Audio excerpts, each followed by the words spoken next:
I'm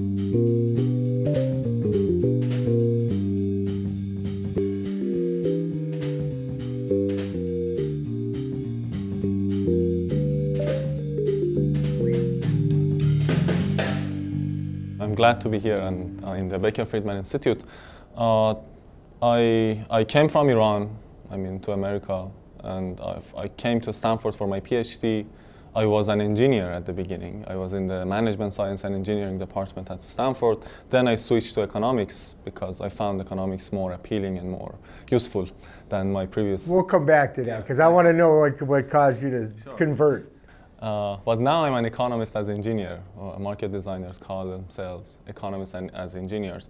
But I was at Stanford. I worked with Paul Milgrom and Al Roth on market design, in particular kidney exchange and school choice systems. And I came to Becker Friedman Institute last year as a research fellow. So I was in the job market last year. I came to Becker Friedman, and it has been great so far. So let's go back to a couple of things you said. One is, you use the term market design. Yeah. And why don't you explain for me and the audience a little bit about what market design is about? It's hard to define market design in 30 seconds, but the best definition that I like about market design, or the way I think about market design, is reverse game theory. So in the past 3 decades in economics, we've worked a lot on game theory, and game theory helps us understand how institutions affect behavior.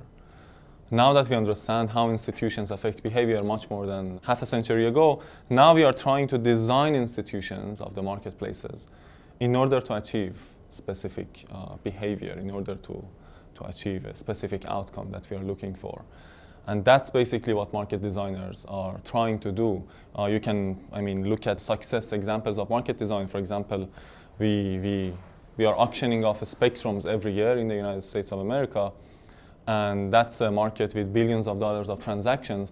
So what we do is that we design the rules of that auction in such a way that we achieve a specific outcome. We want to have some small companies being able to come and enter this market, because that's a market with a huge fixed cost.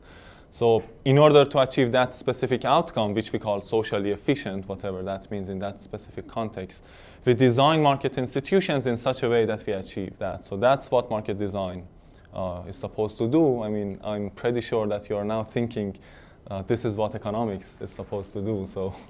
So in that sense, I agree that market design's philosophy actually is for probably 100 years ago. You talked about sort of game theory as sort of starting kind of in the other way, kind of call it the forward direction if market design is the reverse direction. In other words, you start with a situation and use game theory to predict how people will behave in that situation. In particular, what we'd call an equilibrium outcome, where multiple people, say, are playing the game. What's the ultimate outcome going to be? Now, the predictions of game theory sometimes seem to fit the world, sometimes they don't. And in order to think market design is going to be successful, you would think we'd have to take that into account. And to what extent does market design actually try to say, well, these seem to be the robust predictions of game theory, things that we can rely on, versus things that maybe don't seem to fit the data quite so well? You think that's an important thing to bring into market design, that is empirical evidence about how well game theory works in general, to describe how people will act and respond to your market design? That's a great point. So my first answer is that market design and game theory both are work in progress. So we are trying to actually understand more.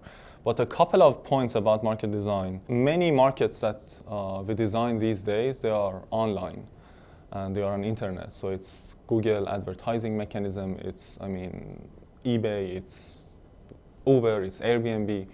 And in these markets, the central planner has actually so much power on imposing rules with so much detail to achieve a very specific behavior.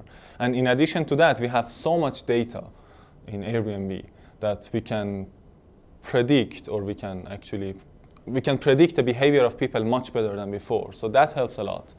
The other point is that this issue, which is a very important issue that you actually discussed now, is one reason that we are now more and more convinced that we have to work on simple mechanisms, simple market design, because we know it's so hard for participants to understand some mechanisms to play equilibrium.